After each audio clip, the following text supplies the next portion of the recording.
In the case of Machari and another versus Kenya Commercial Bank Limited, the Supreme Court was unequivocal in its holding that a court's jurisdiction flows from either the Constitution or legislation or both. Thus, a court of law can only exercise jurisdiction as conferred by the Constitution or other written law.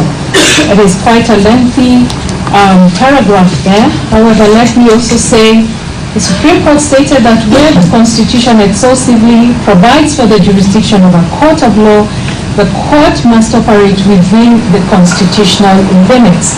It cannot expand its jurisdiction through judicial craft or innovation. And the quotation goes on.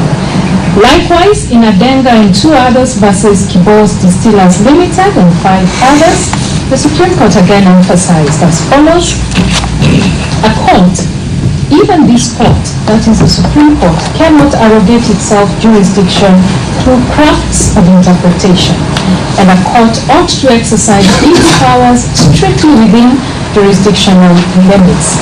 End of quote. We find it necessary to address the issue of jurisdiction by examining the historical context of Kenya's constitutional drafting process, as highlighted by learned counsel Dr. Fiantolo in his submissions. Counsel presented the court with excerpts from earlier drafts of the Constitution, tracing the evolution that led to the promulgation of the 2010 Constitution.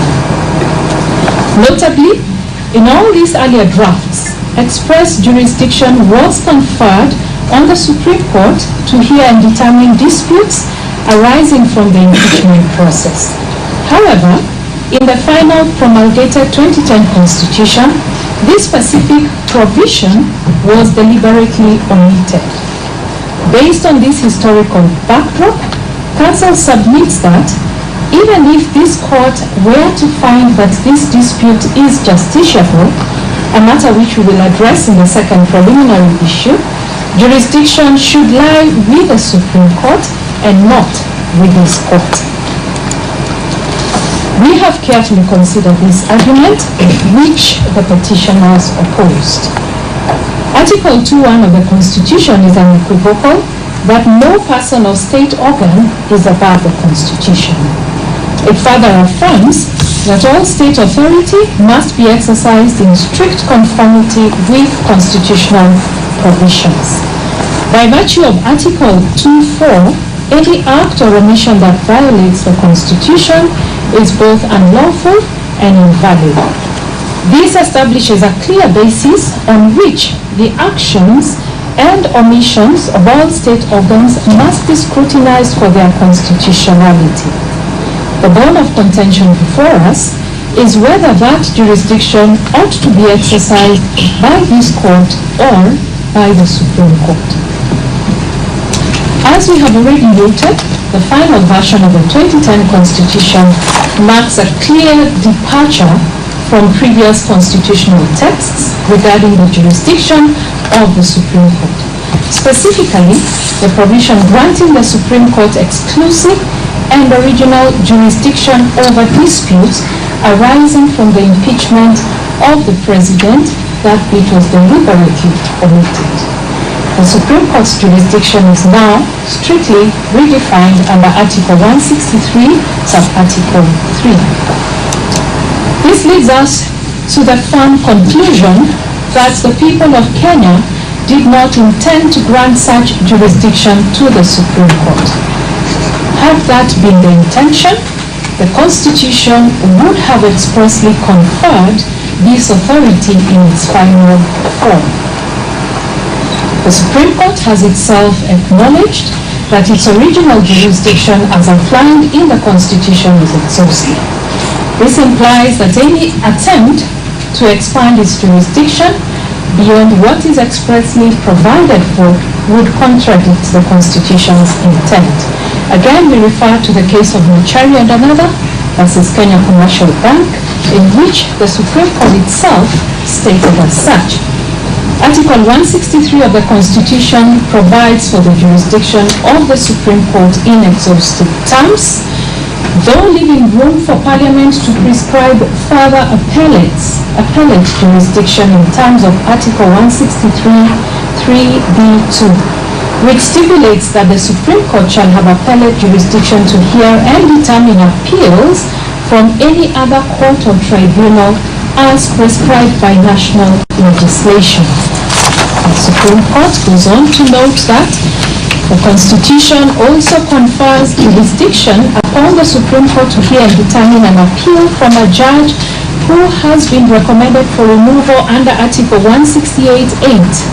As far as we are aware, Parliament has yet to confer any further appellate jurisdiction upon the Supreme Court in terms of Article 163(3)(b)(2) above. Even with regard to the special jurisdiction previously conferred by Section 14 of the Supreme Court Act, which was repealed by Section 15 of Act number 26 of 2022, the Supreme Court was unequivocal in again affirming that this provision did not grant Parliament the authority to expand the court's jurisdiction beyond what is contemplated in the Constitution. The court expressed this position. Again, we go back to the case of Mashari and another versus Kenya Commercial Bank and two others. It's important to read the text. The Supreme Court states as follows: what is the proper province of Article 163(9) of the Constitution? Does the article contemplate a situation where Parliament can confer further jurisdiction upon the Supreme Court? We hold that it doesn't. The act contemplated by Article 163(9) is operational in nature.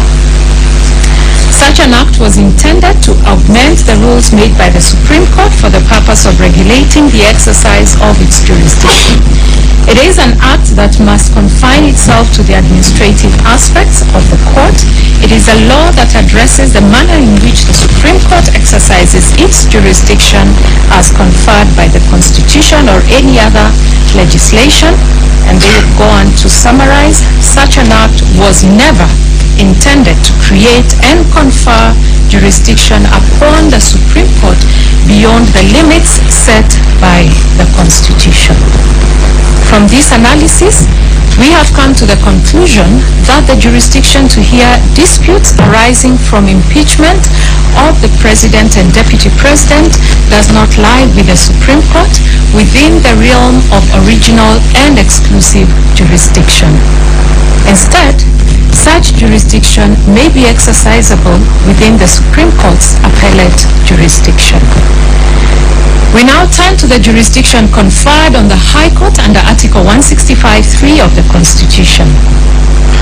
Notably, the High Court is also vested with a broad scope of original and somewhat residual jurisdiction under Article 165(5), which grants this court jurisdiction over all matters except those explicitly reserved for the Supreme Court or for courts of equal status.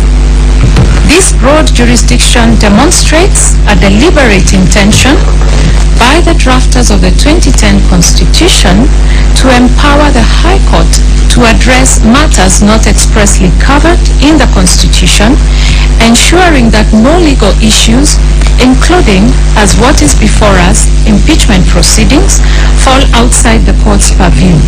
By vesting the High Court with such extensive authority, the Constitution also guarantees that gaps in constitutional coverage are filled, allowing the court to adjudicate on significant issues that may arise within the evolving landscape of governance.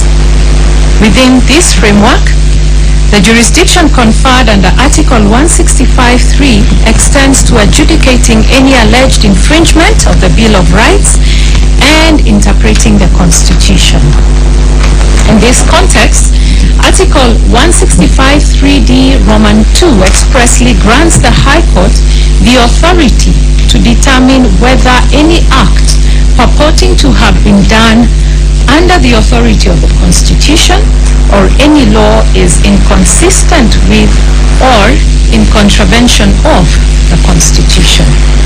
This reinforces the High Court's pivotal role as the guardian of constitutional integrity, ensuring that all actions by state organs or individuals are in full compliance with constitutional dictates. A closer examination of the Constitution confirms that the drafters expressly intended to exclude the High Court from hearing appeals related to tribunals established under Article 144. Given this explicit exclusion, and against the foregoing discussion, if the drafters had similarly intended to bar the High Court from determining disputes under Article 145, they would have done so with equal clarity. Nothing would have been simpler, in our view, than to expressly exclude such jurisdiction in the same manner. The absence of such an exclusion with respect to Article 145 strongly suggests to us that the drafters intended for the High Court to retain jurisdiction over such impeachment matters. This approach to interpretation, whereby jurisdiction is said to be unlimited in the absence of any explicit limitation, is supported by the Supreme Court in their decision in the case of R versus Karisa Chengo. The Supreme Court noted as follows, we quote, "The limits of this authority are imposed by the statutes, charter or commission under which the court is constituted and may be extended or restricted by like means. We emphasize that if no restriction or limit is imposed, the jurisdiction is said to be unlimited." The quotation goes further, but that is the emphasis statement. It is undisputed that the impeachment of the Deputy President is a constitutional process outlined in Article 145 of the Constitution. The authority to determine whether the merits and procedures of such an impeachment process align with constitutional requirements therefore falls squarely within the jurisdiction of the High Court as provided for under Article 165(3)(2). The role of the courts in an impeachment process was reiterated by the Supreme Court in the case of Sonko versus Clark County Assembly of Nairobi. That is another quotation that we have reproduced in our ruling when you get to read it. The court went on to state that the impeachment architecture in the Constitution, the law and the standing orders leaves no doubt that removal of a governor relates to accountability, political governance, and personal responsibility, and not necessarily about criminal responsibility. It follows that insofar as the process of removal of a governor from office is concerned, the court's role is confined to deciding whether the governor's constitutional rights and fundamental freedoms have been breached in the process and whether the procedures for removal from office have been followed without the court constituting itself into any of the two constitutional organs in whose hands the power to remove is vested. While we acknowledge that this referenced decision pertains to the impeachment of a governor, we maintain that the same constitutional principles apply to the impeachment of a deputy president. And accordingly, we do hereby find and hold that this court has the jurisdiction to sit and determine the matter that is before it. The second issue is whether the matters raised in the consolidated petitions are justiciable. Ordinarily, an application for conservatory orders concerning the subject matter of a suit is relatively straightforward, as the law in this area is well established. However, the current applications before the court are far from routine. These applications are imbued with political maneuvering between the applicants and the respondents. In essence, power struggles involving other constitutional organs have been brought before this court for a legal solution. As a result, this court has become the stage upon which political excesses are to be examined and resolved. Inevitably, such cases evoke intense emotions. The impeachment case of the first petitioner currently before this court exemplifies the dilemma faced by the judiciary when handling cases that straddle the line between legal and political domains. There is no doubt that many are watching to see how the court will navigate this delicate issue, one that has significant implications for the doctrine of separation of powers among the three arms of government. Answering this issue requires a brief analysis of the doctrine of separation of powers in relation to the doctrine of justiciability. French political philosopher Montesquieu first formulated the doctrine of separation of powers through his seminal work, L'Esprit de Louis, in other words called the Spirit of Laws, which was published in 1748. Montesquieu argued that such separation limits the possibility of arbitrary excesses. This issue requires a brief analysis of the doctrine of separation of powers in relation to the doctrine of justiciability. French political philosopher Montesquieu first formulated the doctrine of separation of powers through his seminal work, L'Esprit de Louis, in other words called the Spirit of Laws, which was published in 1748.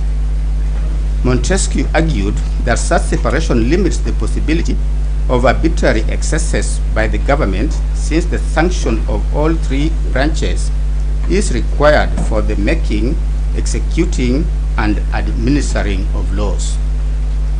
The Constitution of Kenya 2010 clearly delineates the three arms of government, each with its own distinct personnel and roles, as set out under Chapters 8, 9, and 10. Chapter 8 establishes the legislature and details its composition, functions, and powers as the law-making body of the government. Chapter 9 outlines the structure, the functions of the executive, whose primary role is implementing and enforcing laws and policies. Chapter 10 focuses on the judiciary. It defines the structure of the courts and lays out the judiciary's mandate as the arbiter of disputes and the guardian of the Constitution, tasked with interpreting and applying the law impartially. While the provisions regarding judicial power under Chapter 10 of the Constitution are clearly defined, the political question doctrine, also referred to as the non-justiciability doctrine, highlights the limitations on the judiciary's role in adjudicating matters that fall within the purview of other branches of government.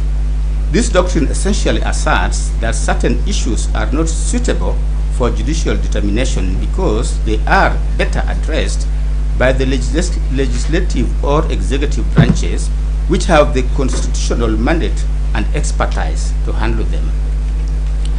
Black's Law Dictionary, 10th edition, at page 943 to page 944, defines justiciability as a matter that is, in quote, proper to be examined in courts of justice, or a question as may properly come before a tribunal for decision, close quote. There is an abundance of judicial pronouncements expounding on the doctrine of the political question. For instance, in Marbury versus Madison, Chief Justice John Marshall established the principle that while the courts have the authority to interpret the law, certain political questions are outside the scope of judicial review. The case underscored that where the Constitution assigns duties to other branches of government and does not provide standards for the judiciary to assess those duties, the matter is deemed as non-justiciable. Closer home, in William Odhiambo Ramogi and two others, Professor Attorney General, a 5-judge bench observed as follows. The justiciability doctrine is rooted in both constitutional and prudential considerations and evinces respect for the separation of powers, including a properly limited role of the courts in a democratic society. One justiciability concept is the political question doctrine, according to which courts should not adjudicate certain controversies because their resolution is more proper within the political branches. In Baker versus Carr, the United States Supreme Court outlined 6 matters that could present political questions as follows. 1. A textually demonstrable constitutional commitment of the issue to a coordinate political department. Or 2. A lack of judicially discoverable and manageable standards for resolving it. And 3. The impossibility of deciding without an initial policy determination of a kind clearly for non-judicial discretion. 4. The impossibility of a court's understanding undertaking independent resolution without expressing lack of the respect due to coordinate branches of government. And finally, an unusual need for questioning adherence to a political decision already made and the potentially of embarrassment from multifarious pronouncements by various departments on one issue. Additionally, the Court of Appeal in Kenya Airports Authority versus Mutembei had this to say: with this in mind, the role of the legislature is to make laws and policy, and that of the executive is to implement those laws and policies. The role of the judiciary is to interpret the policies and laws as enacted and approved by the legislature and the executive. Generally, courts have no role to play in policy formulations. Formulation of government policy is a function best suited for the executive and legislature, close quote. In Kiriro versus Ngugi, a 3-judge bench had this to say: a court must satisfy itself that the case before it is not caught up by the bar of non-justiciability. The concept of non-justiciability is comprised of 3 doctrines. Firstly, the political question doctrine. Secondly, the constitutional avoidance doctrine. And thirdly, the ripeness doctrine. The doctrines are cross-cutting and closely intertwined. We shall, however, endeavor to, as far as possible, delimit the operation of each doctrine in isolation, close quote. This bench is tasked with determining whether the issue of the impeachment of the deputy president falls within the category of cases where the concept of non-justiciability would prevent this court from hearing and deciding the matter. The essence of this question lies in assessing whether the political question doctrine would apply, thereby barring the court from intervening in what might be considered a matter reserved for legislative or executive branches under the Constitution. Learned counsel Dr. Thiankolu relied on the U.S. decision in Nixon versus United States to argue the case that the dispute before the court is a political question and hence non-justiciable. We have given due consideration to this decision, noting that it pertained to a dispute involving the impeachment of a Chief Justice of a federal district court in the United States. In resolving the matter, the district court held that it lacked jurisdiction to hear an appeal from the Senate regarding the impeachment of the chief judge, deeming the claim non-justiciable. In determining whether a dispute is non-justiciable, the court held that the test depends on whether, in quote, there is a textually demonstrable constitutional commitment of the issue to a coordinate political department or a lack of judicially discoverable and manageable standards for resolving it. The question to ask, in simple terms, is whether the 2010 Constitution specifically assigns the sole responsibility for resolving disputes arising from the impeachment of the Deputy President, as in our case, to another branch of government. Additionally, Are there clear legal rules or standards that a court can apply to reach a fair and just decision on such matters? Within the context of the American system, and as articulated by the court, the learned judges answered the first question in the affirmative. They held that Article 1, Section 3, Clause 6 of the U.S. Constitution demonstrates a clear textual commitment of the impeachment process to the Senate. For clarity, this clause, known as the impeachment trial clause, states in quote, "The Senate shall have the sole power to try all impeachments," close quote. We previously referenced the pre-2010 Constitution drafts that were brought to our attention by Dr. Tiankolu. What is evident from this text is that the people of Kenya clearly intended for the impeachment process to be a justiciable matter. This conclusion is supported by the fact that each constitutional draft contained provisions affirming this intent. This position is unsurprising when considering the historical context in which the Constitution was created. The people of Kenya sought to move beyond a past where the judiciary was often marginalized or bypassed in efforts to check governmental excesses. Instead, they envisioned a new constitutional order in which all branches of government would be held accountable and subject to comprehensive constitutional oversight. This aspiration was central to establishing a balanced system that ensured no arm of government operated beyond scrutiny.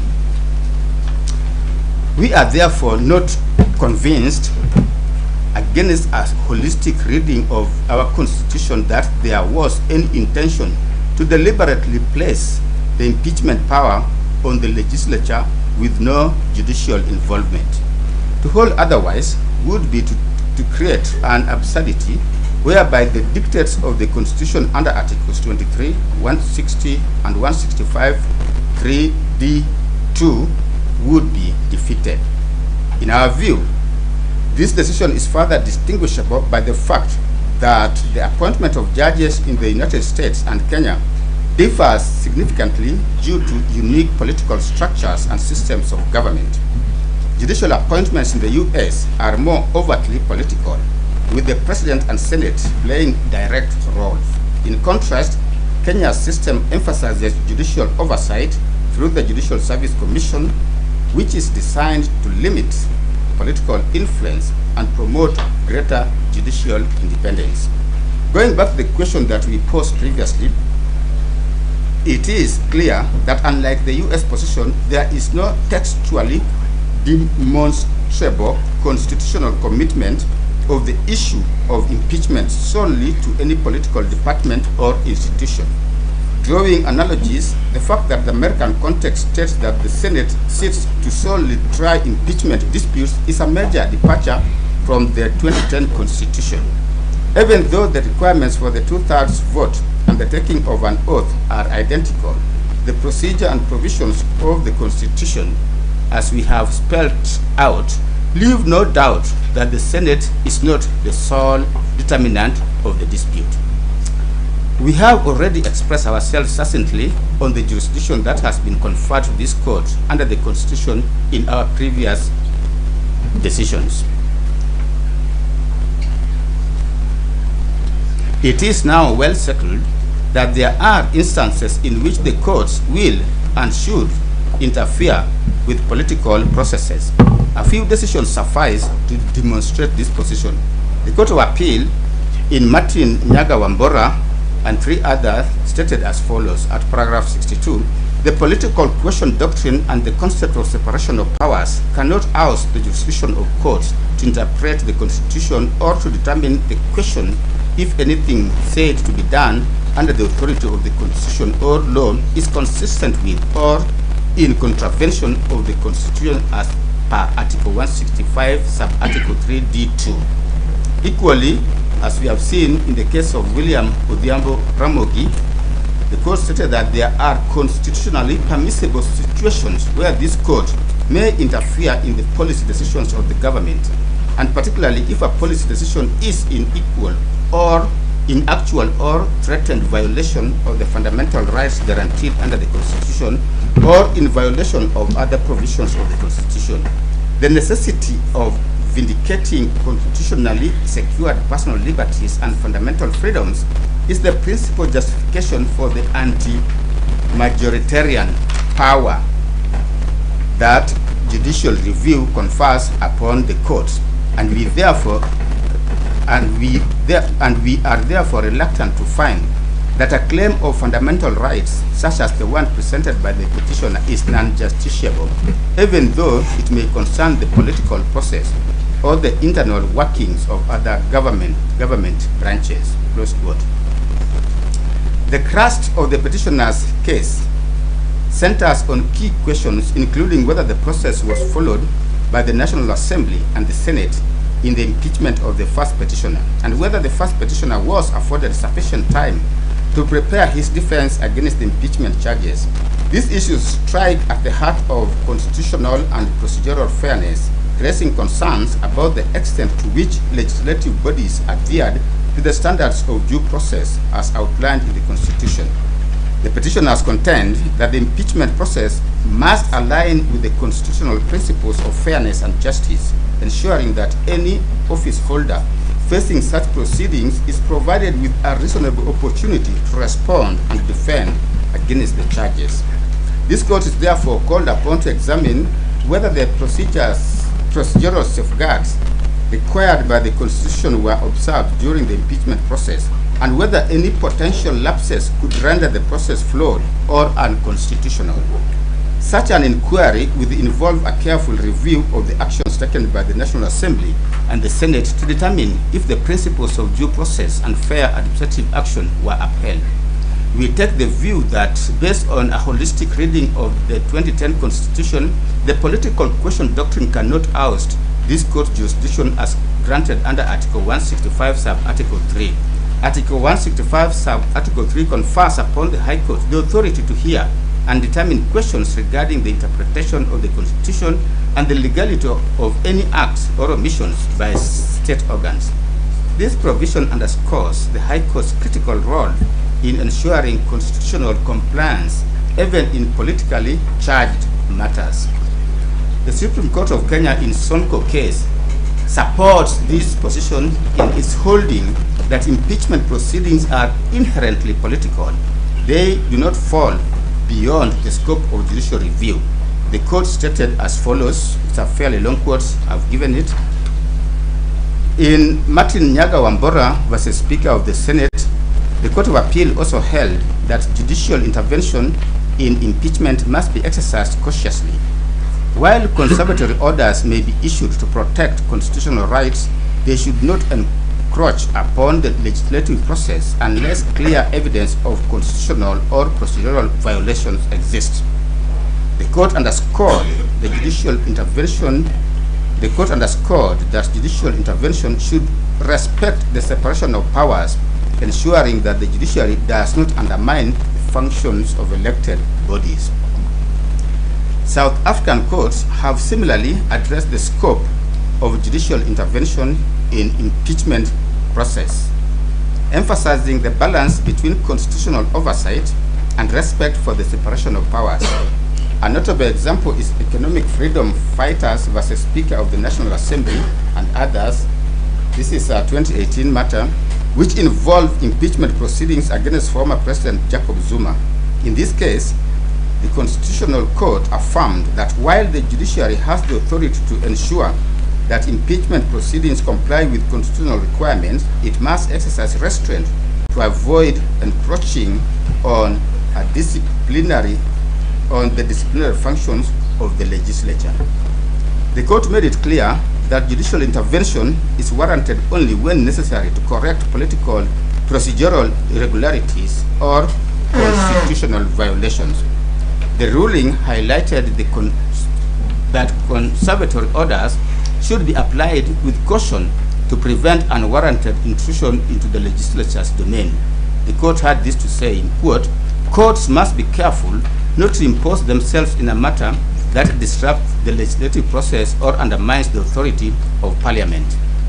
Judicial oversight is essential to safeguard constitutional rights and ensure procedural fairness, but it should not extend to directing how the legislature carries out its internal disciplinary proceedings unless there is clear evidence of procedural defects or breaches of the Constitution. This decision underlines the principle that the judicial's role in impeachment matters is not to take over legislative functions, but to ensure that such processes are conducted in a manner that respects constitutional norms and procedural fairness. It reinforces the idea that while the doctrine of separation of powers is crucial, it does not preclude judicial oversight when fundamental constitutional principles are at risk. It is therefore our finding, based on the above, that the Constitution of Kenya has clearly delineated independent and distinct paths for the three arms of government. Accordingly, this court's intervention in the matter before it is warranted through a very narrow window that allows for oversight in cases where constitutional infractions are alleged in the impeachment process. This position is reinforced by our previous determination that the petitioners have established a prima facie case in the petitions before this court. And I will handle the third issue, that is whether the conservatory orders in place should be confirmed. We reiterate that we dealt at length with the nature and principles for consideration in application seeking conservatory orders. That was in ruling number 1, which we delivered some few days ago. We adopt that discussion as part of this ruling by a reference, and suffice to say that the three main principles for consideration are as follows. The first one being that the need for the applicant to demonstrate an arguable prima facie case. The second, whether the public interest will be served or prejudiced by a decision to exercise discretion to grant or deny a conservatory order. And the third is that whether, if an interim conservatory order is not granted, the petition or its substratum will be rendered nugatory. We will consider the said principles as they play out in this matter. On whether prima facie case has been demonstrated, this is a discussion which featured in ruling number 1, where we dealt with the definition and the nature of a prima facie case. We held that such is a case which, and I quote, on the material presented to court, a tribunal properly directing itself will conclude that there exists a right which has apparently been infringed by the opposite party as to call for an explanation or rebuttal from the other, end of quote. See the case of Rao versus First American Bank of Kenya Limited and 2 others. In the said ruling number 1, we went further and said, I quote, in sum, therefore, in determining whether a matter discloses a prima facie case, a court must look at the case as a whole. It must weigh, albeit preliminarily, the pleadings, the factual basis, the respective parties' positions, the remedies sought, and the law. In doing so, a court must be guided by Articles 22, Sub-Article 1, and Article 258, Sub-Article 1 of the Constitution, which provisions are on the right to institute court proceedings whenever a right or fundamental freedom in the Bill of Rights has been denied, violated, or infringed, or is threatened, or when the Constitution has been contravened or is threatened with contravention, end of quote. Upon being satisfied, this court, in the said ruling number 1, rendered itself as follows. I quote again. Applying the above in this matter, and without much ado, we are satisfied that the consolidated petitions raise constitutional issues that require further judicial consideration, end of quote. This court has not deviated from the above position. We reaffirm that the consolidated petitions in cohort number 1 and in cohort number 2 still raise constitutional issues requiring further judicial interrogation. The second issue is whether with public interest considerations. Black's Law Dictionary described public interest as the general welfare of a populace considered as warranting recognition and protection, something in which the public as a whole has stake, especially in something that justifies government regulation. In ruling number 1, we found and held that, quote, public interest tilts in favor of allowing the constitutional process to proceed unhindered, end of quote. To therefore understand how public interest factors into this matter, it is necessary to examine the historical context of the office of the now Deputy President. Naturally, the starting point is the retired 1963 Constitution, which hereinafter will be referring to as the 1963 Constitution. Chapter 2 of the 1963 Constitution addressed the executive, with part 1 thereof focusing on the President and the Vice President. Section 4 of the 1963 Constitution established the office of the President as follows, I quote, there shall be a President of Kenya who shall be the head of state and Commander-in-Chief of the Armed Forces of the Republic, end of quote. Section 6 addressed a vacancy in the office of the President. And I may not go through all that, but it's in the ruling, you'll find it. Section 15 of the 1963 Constitution dealt with the office of the Vice President. This one I will read. Section 15, subsection 1, read as follows, I quote, there shall be a Vice President of Kenya who shall be appointed by the President.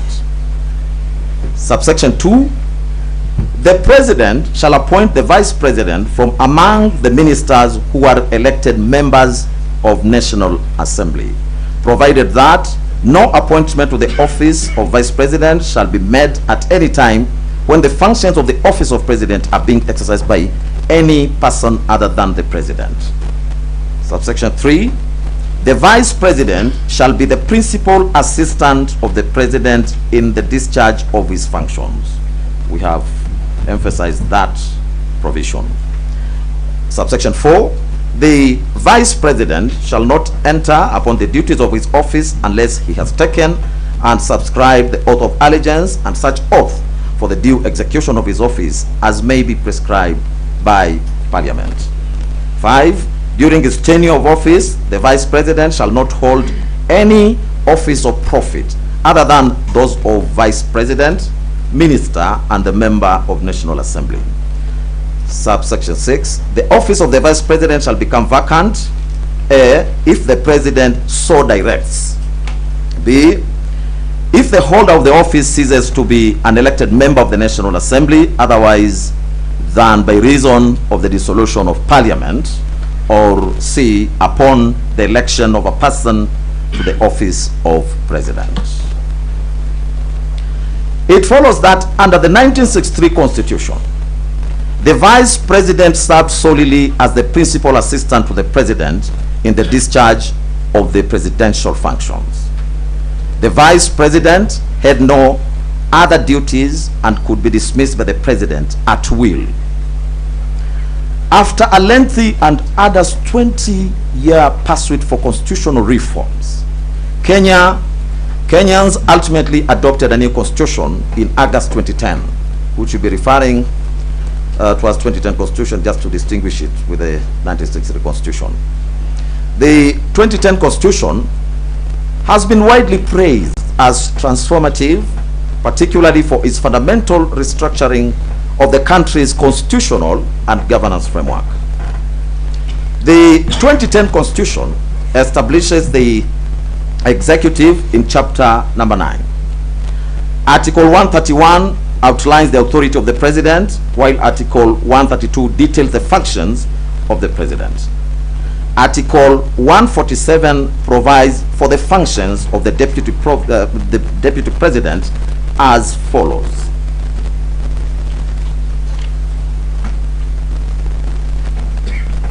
The deputy president shall be the principal assistant of the president and shall deputize for the president in the execution of the president's functions. 2, the deputy president shall perform the functions conferred by this constitution. We emphasize that. The deputy president shall perform the functions conferred by this constitution and any other functions of the president as the president may assign. Subject to Article 134, which deals with temporary incumbency, when the president is absent or is temporarily incapacitated, and during any other period that the president decides, the deputy president shall act as the president. And sub-article 4 says that the deputy president shall not hold any other state or public office. It is therefore beyond any peradventure that the role of the president's principal assistant changed significantly in the 2010 constitution compared to the position of the vice president under the 1963 constitution. Some of the notable changes include: 1, whereas the vice president was solely the principal assistant of the president, the deputy president is both the principal assistant of the president and also deputizes the president in execution of the president's functions. 2, the deputy president performs specific functions conferred by the constitution.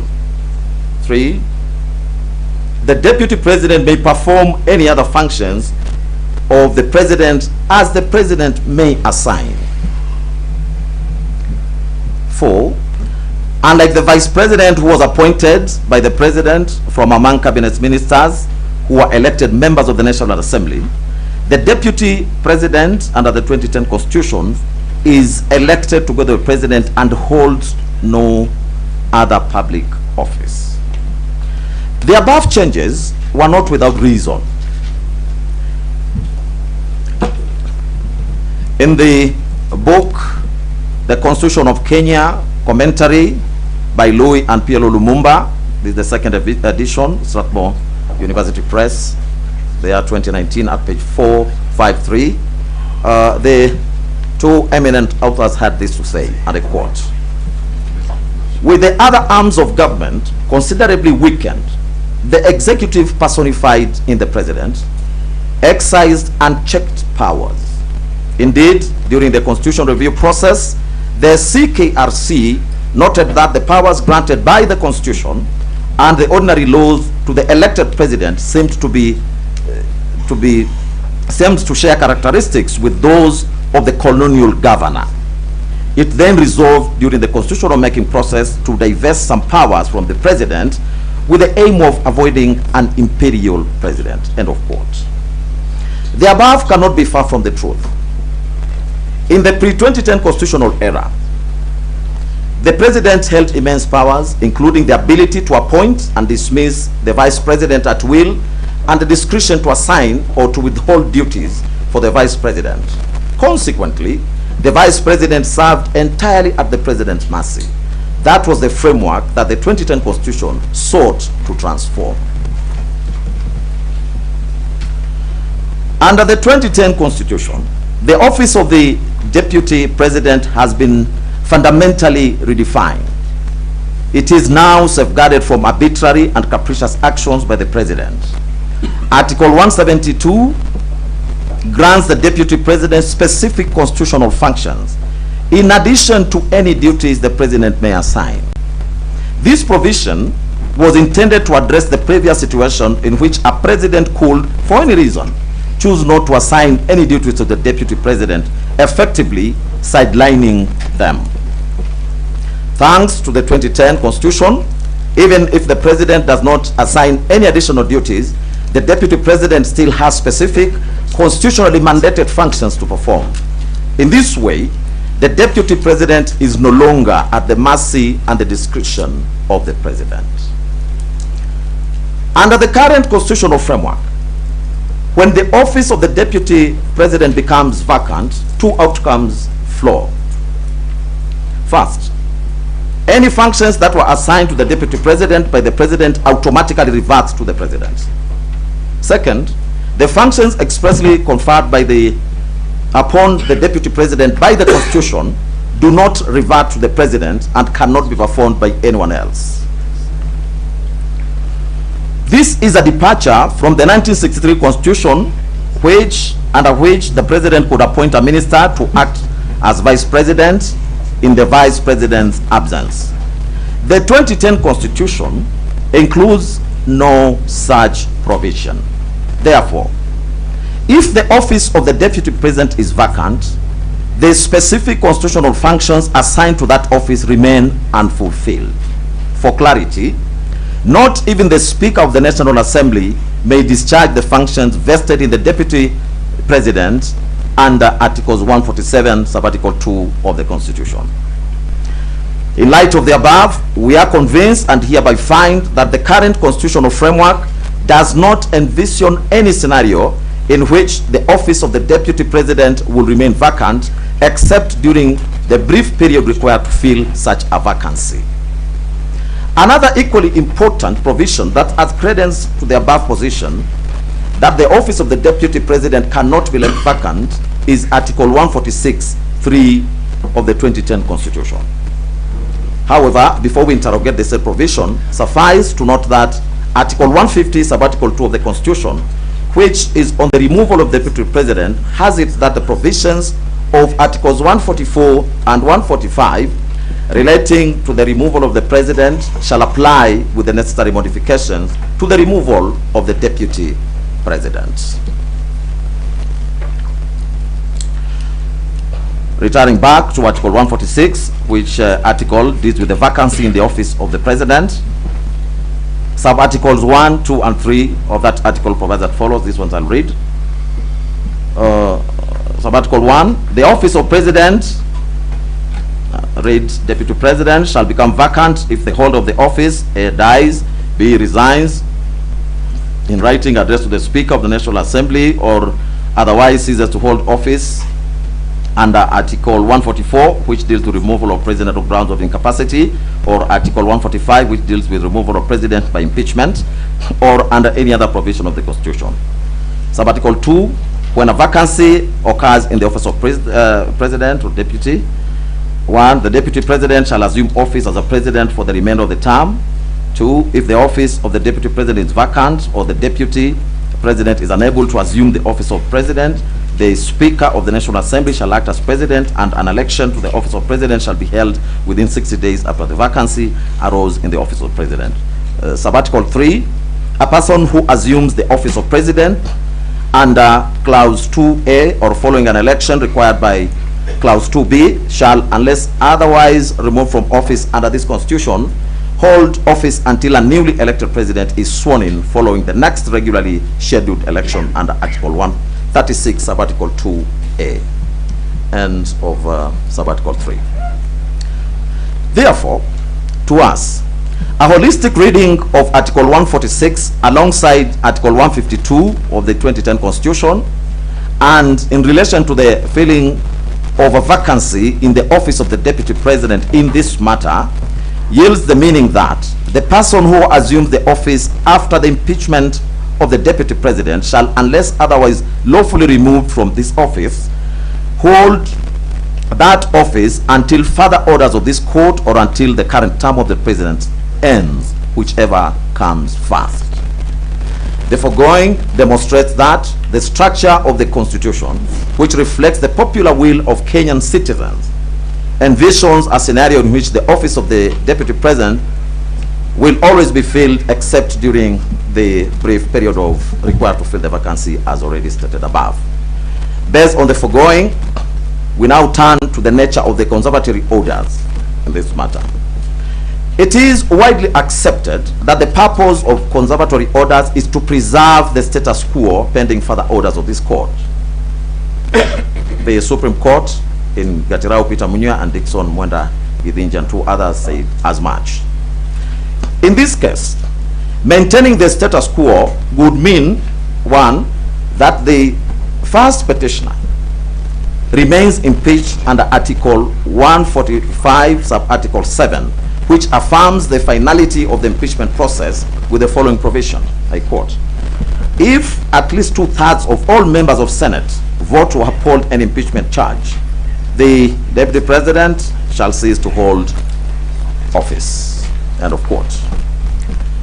2, additionally, the prevailing status quo will mean that the Deputy President nominee, Professor Abraham Kithure Kindiki, does not assume office. With such an approach, while such an approach may seem fair, reasonable, and balanced, and one which this court would ordinarily be inclined to adopt, the unique nature of the Deputy President role under the 2010 Constitution suggests a different course. Allowing these orders to stand will leave the office of the Deputy President vacant. The problem, however, is that no other person is authorized to carry out the constitutional functions specifically assigned to the Deputy President under Article 147, sub-Article 2, once those assigned by the President revert to the President in the absence of an office holder. The result would be a de facto suspension of Article 147(2) of the Constitution, an outcome that no court should knowingly permit. For clarity, this court firmly holds that no court should issue orders that have the effect of suspending the operation of any provision of the Constitution, such an outcome is clearly not envisioned by the document itself. The Constitution was not handed to Kenyans on a silver platter. No, it was achieved through great struggle and sacrifice. Therefore, it is the duty of the court to uphold its provisions as intended by the framers and as demanded by the people of Kenya. Furthermore, Article 259 of the Constitution mandates that the document must be interpreted as always speaking. This means the Constitution is a living document designed to address contemporary challenges and to be applied consistently and continuously without interruption. Suspending any provision of the Constitution, even temporarily, would undermine this principle by creating gaps in its operation and disrupting the intended balance of governance. The Constitution is structured to ensure that all its provisions are effective and operative at all times. If any provision, such as Article 147, sub-Article 2, is rendered dormant by a judicial order, it risks setting a precedent where parts of the Constitution could be selectively switched off, effectively weakening the Constitution's authority and the protections it affords. Additionally, we are mindful that courts are guided by the principle of constitutional supremacy, which requires that all judicial decisions align with the Constitution's objective and upholds its integrity. Issuing an order that suspends a constitutional provision would directly contravene this principle, effectively placing judicial discretion above the supreme law of the land. This will be inconsistent with the spirit of judicial restraint and the court's role as a protector and not a modifier of the Constitution. For these reasons, we take the position that the Constitution must remain fully operational at all times, and no court order should have the effect of rendering any part of it inoperative or dormant. The court's responsibility is to interpret and apply the Constitution as a cohesive functional document that serves the people's enduring will and protects the structure of governance as established. Drawing from the above, we hereby find and hold that public interest in this matter favors giving way to the Constitution, which in any event is the will of the people. That is also the dictate under Article 3 of the Constitution, where every person has an obligation to respect, uphold, and defend the Constitution. We choose to abide by that calling. As such, public interest demands that the office of the Deputy President should not remain vacant. Whether the consolidated petitions will be rendered nugatory in the absence of any orders. As we stated in ruling number 1, because the consolidated petitions challenge the entire impeachment process, the fundamental issues at stake remain live, even though the parliamentary proceedings have been completed. Furthermore, as previously noted, should any of these petitions succeed, this court will have no shortage of effective remedies to address the situation. The next issue is whether the applicants will be prejudiced if the orders are not granted. Regarding whether the applicants will suffer any harm if the conservatory orders are not granted, we find that no individual can suffer loss or damage when the Constitution is permitted to operate as intended. Allowing the constitutional process to unfold does not in itself result in detriment, as it upholds the rule of law and respects the framework agreed upon the people. The applicants also urge the court to grant the conservatory orders, expressing concern that the respondents have a history of disobeying court orders, and that once the office of the Deputy President is filled, it will be impossible to remove the appointee even if the petitions were successful. However, this court takes the view that it cannot operate under the assumption that its orders will be disregarded.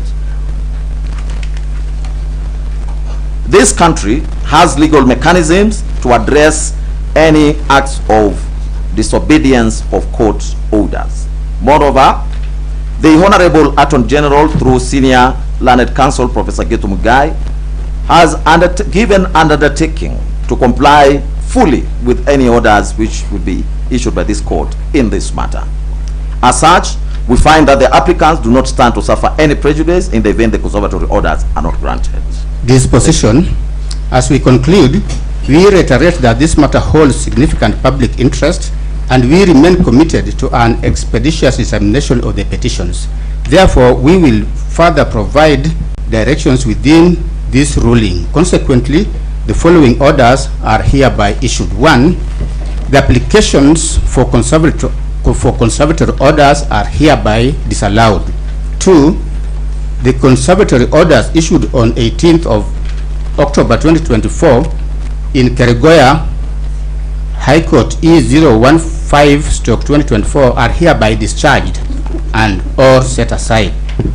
Costs of these applications shall be in course.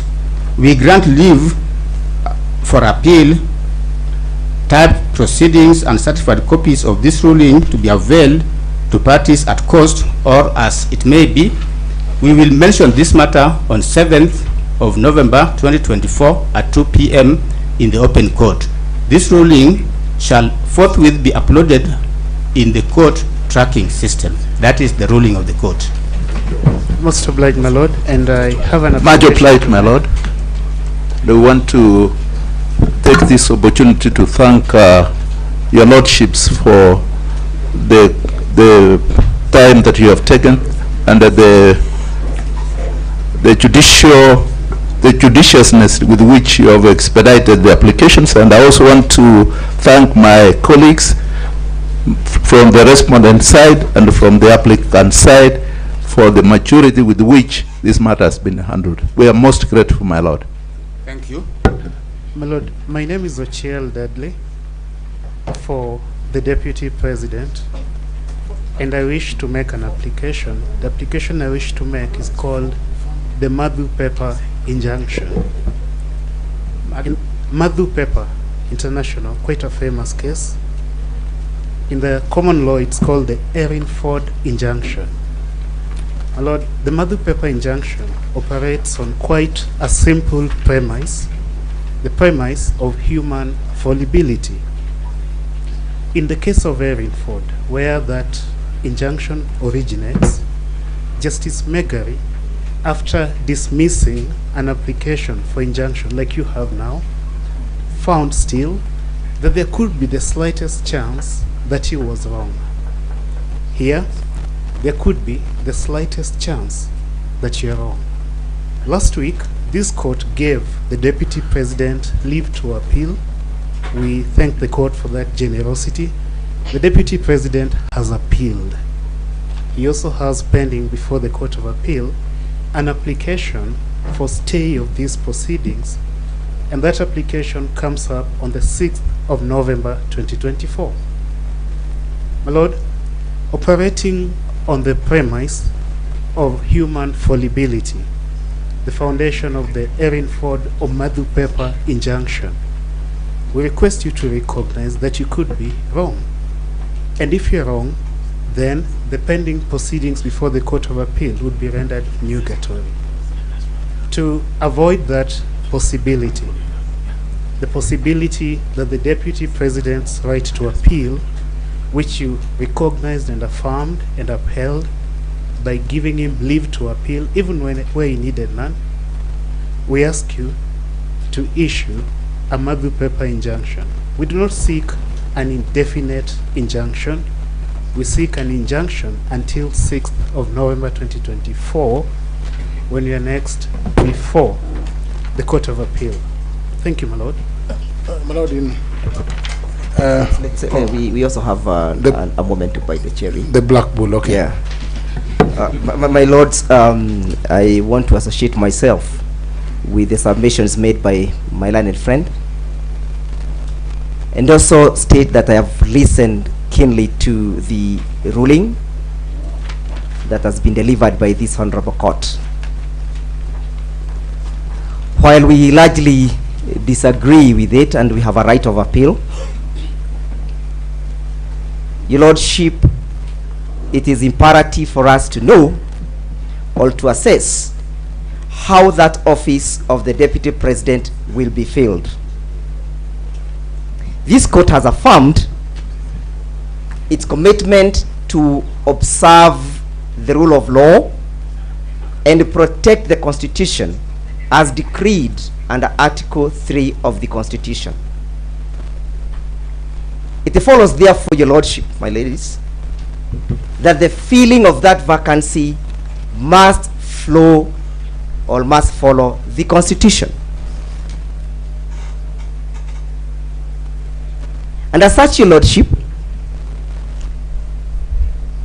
and as much as I have not heard the court address that very pertinent issue, it is my submission, Your Lordship, that I rise under Rule 23.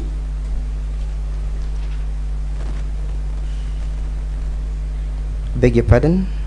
Rule 23 and Rule 24 of the Mutunga Rules.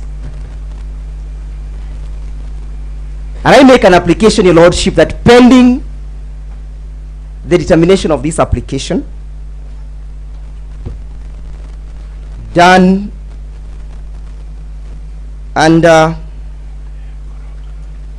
Rule 24, that this honorable court does issue conservatory orders suspending the swearing in of Professor Kindiki on the following grounds. Your Lordship, Article 10 of this Constitution, of the Constitution, bids this honorable court to observe the rule of law. It further calls upon this honorable court to commit itself to ensure that there is good governance, there is accountability and transparency in the manner in which matters are done or functions are executed. My Lord, with your kind permission, it's an application. Mr. Jero has referred to an application for which he's seeking some orders pending, but we haven't seen any application in that regard. Yes, Your Lordship, if Mr. Kamotho was keen to read the rules, the Mutunga Rules allows me to move you informally, and subsequent to me making an application informally, the court is called upon to reduce the same into a formal application. And that, Your Lordship, I want to draw his attention to Rule 24, Sub-Rule 1. An application under Rule 23 may be made by way of notice of motion or by an informal document. Your Lordship, Permit me to proceed with the grounds of my application. It is clear, Lordship, that the court... My Lord, if I may, I respect my learned friends. My Lord, I respect... Yes, I respect Mr. Njiru. He's referring to an application that is non-existent. Either is referring to E554, Mr. Kamino, sit down. E554 of 2024, which is before the Court of Appeal, if you are referring to that application. But my Lord, if my learned friend is referring to the exercise of this court of epistolary jurisdiction, then he should say so. But he cannot refer to the exercise of that jurisdiction, my Lord, when this court is functus officio. You have rendered yourself on the question of the application.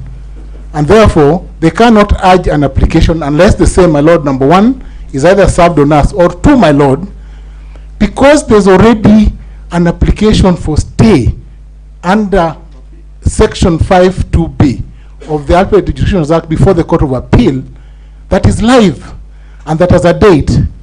This court would not have jurisdiction to entertain any other application for stay. They tried making an application before the Court of Appeal this morning using the same issues, my Lord, and the Court of Appeal rejected the application. They are told to serve everyone else. So, my Lord, for my learned friend to come here and to seek to apply for stay again, having a second bite at the cherry, is dishonest, my Lord. It's dishonest. They are before the Court of Appeal. So, may I suggest, Professor Gender, that could be your response to the application which will be made by Ndegwa? Yes, if there's an application, yes. Thank you, Lordship. Your Lordship, permit me to move on with my application, and I urge Professor Ogenda to have a look at the rules that I have just referred to. That, Your Lordship, you be kind enough to interrogate the circumstances under which that office shall be filled. Your Lordship, it is on record, and I invite the court to take judicial notice, that there is a clear non-existence of a crucial state organ that is supposed to oversee the processes of filling of that office in the name of the Independent Electoral and Boundary Commission. Your Lordship, the Independent and Boundary Commission is created under Article 88 of the Constitution, and the functions are created therein. One of the functions, my lady, is to maintain a voters register, is to register voters. Under Article 99, Your Lordship, of the Constitution, as read together with Article 137, creates the qualifications upon which the president or the deputy president must attain if one is to hold office.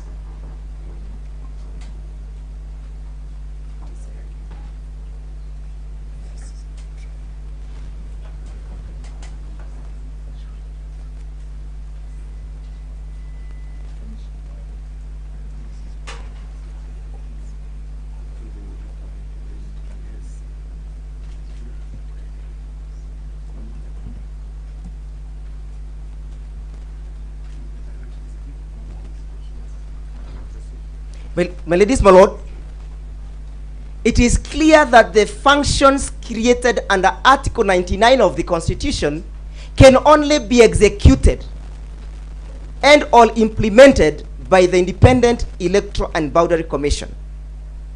It goes without saying, my ladies, my lords, that a deputy president designate or nominated must attain those qualifications.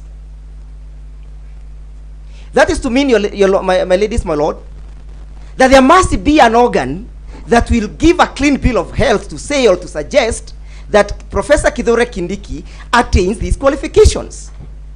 My lords, my ladies, I refer to the memorandum that was sent to the Speaker of the National Assembly by the President of the Republic of Kenya, dated the 18th of October 2024. In that memorandum, your lordship, the President drew the attention of the Speaker to the clearance of the designated candidate by the IBC. And this is what the President had to say. Your Lordship, the President indicated that he has had confirmation that Professor Kindiki meets and attains the qualifications created under Article 99 as read together with Article 113 of the Constitution.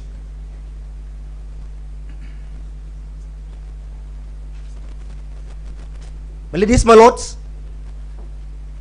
when the President of the Republic referred to the IEBC, and I call upon the court to take judicial notice of that document, it was a presumption that that confirmation was done by the Electoral and Boundary Commission as created by the Constitution. My ladies, my lords, it's my humble appeal that this honorable court does fight in my favor to issue the conservatory order on the basis that there is no clearance that has been issued by the IBC. My Lord, we all know, my ladies, my lords. My Lord, may I kindly seek your guidance? When Mr. Njiru started off, we thought it would be a simple and a straightforward application. But now, seeing the trajectory it has taken, he has raised an avalanche of issues for which we would require them reduced in a particular format so that we can seek instructions from our clients. So we'll be seeking that we get a formal thing that will enable us to seek instructions from our clients. Dr. Kamodo, for the 10th respondent. Your Lordship, I am making an application on the basis of the law. Your Lordship,